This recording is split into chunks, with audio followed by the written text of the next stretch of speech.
Vitamin K2 takes calcium out of your arteries and into your bones, but you need to know what you're doing. Here's the details. Vitamin K is a fat-soluble vitamin, and there are two types of vitamin K. There's vitamin K1 and vitamin K2. Now, when I went to school over 30 years ago, there was no vitamin K2. It really wasn't talked about or wasn't discovered at the time.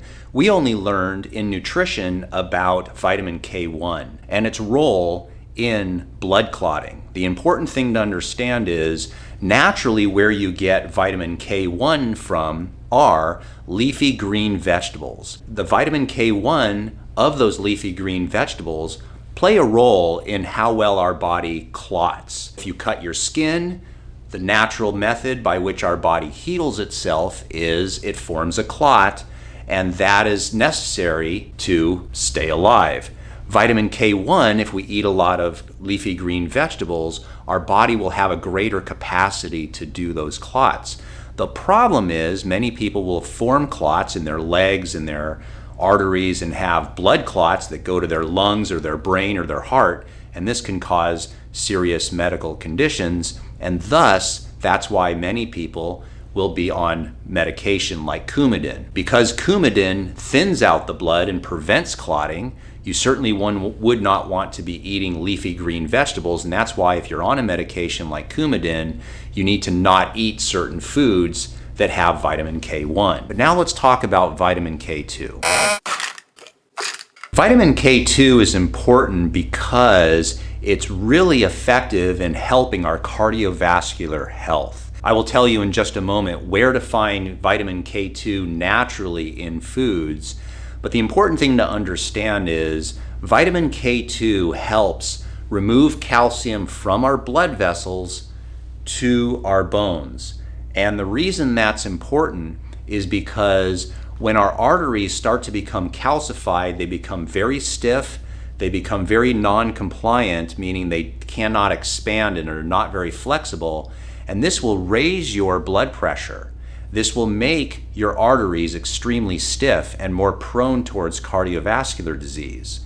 The reason why K2 is so important is because if you're pulling the calcium out of the arteries, you're going to make your arteries more compliant, more pliable, softer, greater ability to expand, and your blood pressure can go significantly down, reducing your cardiovascular risk. And research shows that many people are taking calcium supplements in an effort to try to improve their bones.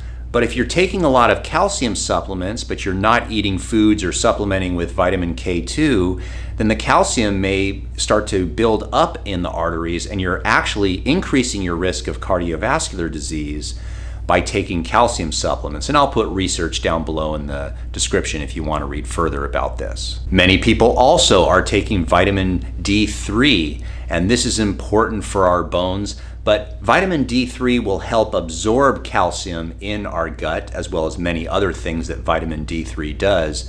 But if you're absorbing the calcium in your gut into the bloodstream, but you're not delivering it to the bones, major problem, and that's the purpose of vitamin K2.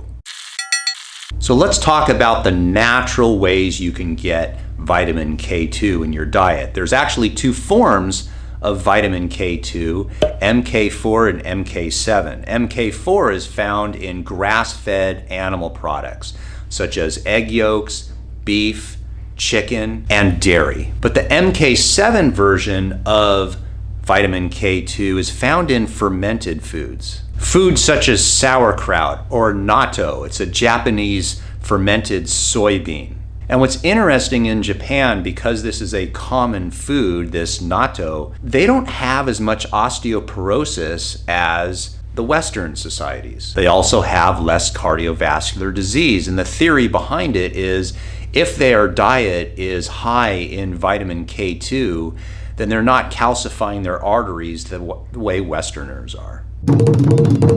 Now, of course, it would be nice to get a wide variety of K2, MK4, MK7 in our diet. But this largely depends upon whether you actually like the foods that have K2. And this is why supplementation can be beneficial for some people if you're just not into eating those foods. Because, for example, for me, sauerkraut, natto, these are not foods that I like at all. As healthy as they are, and I understand they're very healthy, I just can't personally eat them.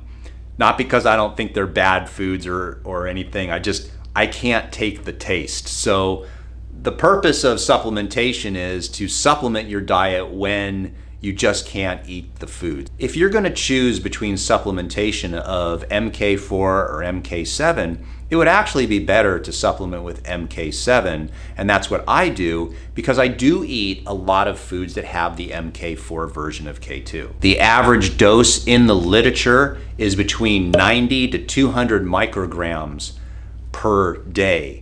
And so for me personally, because I do eat a lot of foods that have the MK4 in it, and my diet is fairly spot on, I'm gonna say 80–85% of the time. I'm not perfect, and I exercise a lot, and I don't have type 2 diabetes, and I've had tests that show my heart is okay.